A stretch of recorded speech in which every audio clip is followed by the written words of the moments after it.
Good morning, children of the Most High God. This is RevEssie from New Birth Ministries, and today is Thursday, June 1st, 2023. God bless your June in Jesus' name.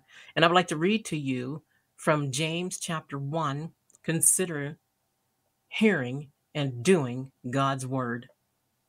Wherefore, my beloved brethren, let every man be swift to hear, slow to speak, slow to wrath. For the wrath of man worketh not the righteousness of God. Wherefore lay apart all filthiness and superfluity of naughtiness, and receive with meekness the engrafted word, which is able to save your souls. But ye being doers of the word, and not hearers only, deceiving your own selves. For if any be a hearer of the word, and not a doer, he is like unto a man beholding his natural face in a glass.